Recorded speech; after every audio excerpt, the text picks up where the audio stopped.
حضرت مہدی کی قیادت میں مسلمان صاحب ایمان اہل عرب یہودیوں اور عیسائیوں کی طاقت سے ٹکرائیں گے تو ان کی مدد کے لیے دو جانب سے اللہ تعالیٰ کچھ بھیجیں گے مدد. ایک تو آخری مرحلے میں مدد آئے گی حضرت مسیح عیسیٰ ابن مریم کا نزول، جو یہودیوں کی طرف رسول بنا کر بھیجے گئے تھے.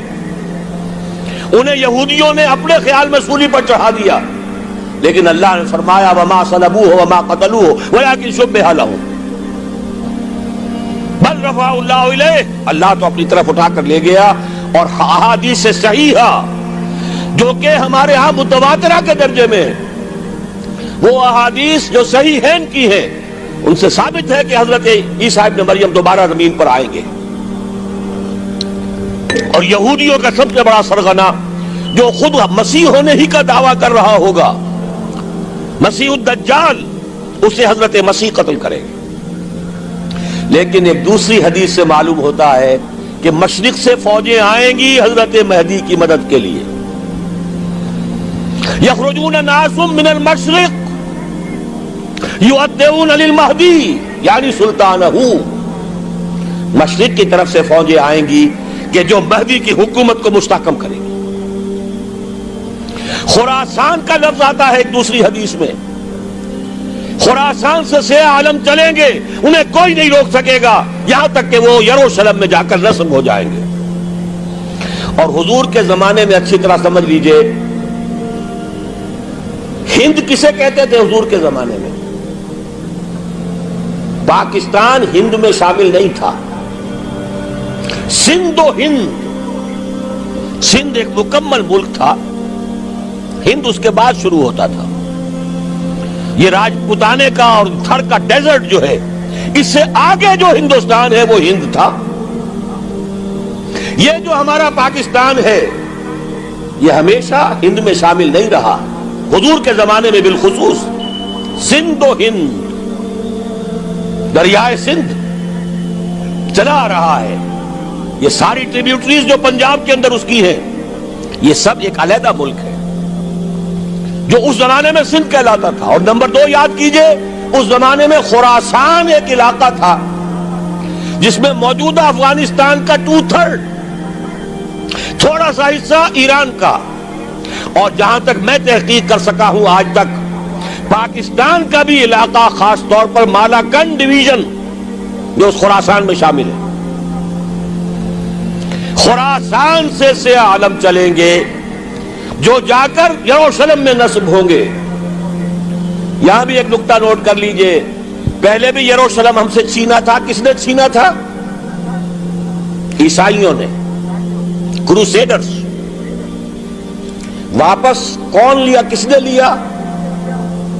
عربوں میں دم نہیں تھا، عرب عیاشیوں کی وجہ سے کھوکھلے ہو چکے تھے. واپس لینے والا صلاح الدین ایوبی، کرد خون. اب دوبارہ یروشلم لیا جا چکا. چھینا کن سے گیا؟ عربوں سے. عرب واپس لے سکتے ہیں؟ کوئی اندیشہ اگر ہو سکتا تھا عراق کے بارے میں کہ شاید اس کے ایٹمک دانت نکل آئے، جو سازش کی گئی، جس طرح اس احمق اور پاگل صدام حسین کو دام میں پھنسایا گیا. صدام 100 جال، دام کہتے ہیں جال کو، 100 اس میں جو پھنسا ہے تو اگلا پچھلا کھایا پیا سب اگلوا لیا. اور ہے ہی کون؟ اس کے پاس ایٹمک ہتھیاروں کا ذخیرہ موجود ہے، اور کسی کے وہ ایٹمک دانت بھی نکلنے نہیں دے رہے. پاکستان کے اوپر کتنا دباؤ، اور ہمیں نہیں پتا کتنا کچھ دباؤ قبول کیا جا چکا. یہ تو سبھی مانتے ہیں. کیپ کر دیا گیا، روک دیا گیا، آگے تو نہیں بڑھ رہا، یہ تو سبھی مانتے ہیں. رول بیک بھی ہو گیا یا نہیں کچھ پتہ نہیں. لیکن کسی صورت یہ نہیں تسلیم کریں گے، قبول کریں گے کہ کسی مسلمان ملک کے پاس ایٹم بم آ جائے. یہودیوں کے پاس ذخیرہ موجود، سب جانتے ہیں. بہرحال یہ جان لیجئے اس علاقے سے امید ہوتی ہے. سندھ اور خراسان حالات بہت خراب ہیں ہمارے، اور حالات بہت خراب ہیں افغانستان کے بھی، لیکن حالات کے بدلتے اللہ تعالیٰ کی مشیت کے تحت دیر نہیں لگا کرتی. سیرت نبوی میں مجھے نظر آتا ہے سن 10 میں 10 نبوی ہجرت سے 3 سال پہلے 2.5 سال پہلے کہیں سے کوئی امید کی کرن نظر نہیں آتی تھی کہ عرب میں اسلامی حکومت قائم ہو جائے گی. 10 برس ہو چکے محمد رسول اللہ کو دعوت دیتے ہوئے، اور ابھی تک بمشکل 125 آدمی ہے. اپنے بل پر اپنے طاقت پر مکے میں رہ بھی نہیں سکتے. کیسے ہو جائے گا؟ کہاں سے ہو جائے گا؟ میں آج پوچھتا ہوں، کوئی سر بتائے کہیں سے کوئی امید کی کرن اس وقت نظر آتی ہے؟ اس ماحول میں لے جائیے. اگلے 3 سال میں کیا ہو گیا؟ پہلے سال 6، اگلے سال 12، اس سے اگلے سال 72، اور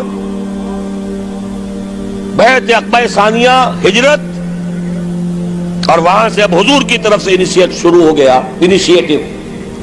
تو ہم نہیں کہہ سکتے اللہ تعالیٰ کی قدرت، اللہ کی مشیت. یہ یقین ہے کہ دنیا کے خاتمے سے پہلے نظام خلافت قائم ہوگا اور تمام دنیا میں ہوگا.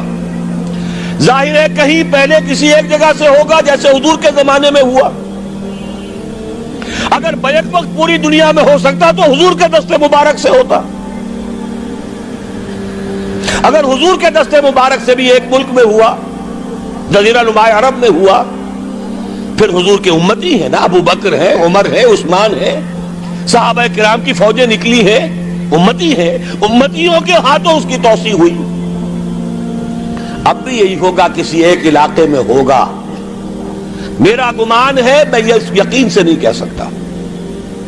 گمان بھی میرا ان احادیث کی روشنی میں ہے جو میں نے آپ کو بتا دی اور موجود ہے اس کتابچے کے اندر. علامہ اقبال نے بھی انہی کے حوالے سے کہیں کہا ہے، میرے عرب کو آئی ٹھنڈی ہوا جہاں سے، میرا وطن وہی ہے، میرا وطن وہی ہے. اس علاقے سے کچھ ہونے والا ہے اور ہوگا انشاءاللہ. میری زندگی میں نہ ہو، آپ کی زندگی میں نہ ہو، کوئی پرواہ نہیں. حضرت حمزہ تو شہید ہو گئے غزوہ احد میں. 5 سال کے بعد حضور مکے میں داخل ہوئے ہیں فاتح کی حیثیت سے. حضرت حمزہ کی نگاہوں نے، ان آنکھوں نے تو نہیں دیکھا، عالم ارواح میں اللہ نے کیا مشاہدہ کرایا ہوگا انہیں، وہ تو ہمیں معلوم نہیں. بعض صحابہ شہید کر دیے گئے مکے ہی میں. بہت بڑی کامیابی. اپنی جان لگا دیں، اپنے آپ کو کھپا دیں، اپنے آپ کو مٹا دیں. جس طرح روڑی کوٹ کر بنیادوں میں بھر دی جاتی ہے، ہماری ہڈیوں کا چورا بنا کر اور ہمارے خون کے اندر اسے گوندھ کر اگر وہاں ڈال دیا جائے، اس سے بڑی سعادت کوئی نہیں.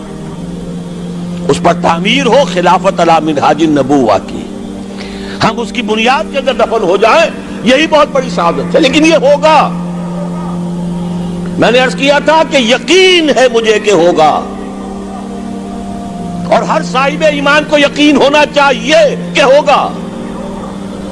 باقی یہ کہ یہ آثار ہیں اور احادیث بھی ہیں، اور 400 برس کی تاریخ بھی بتاتی ہے کہ یہیں سے ہوگا.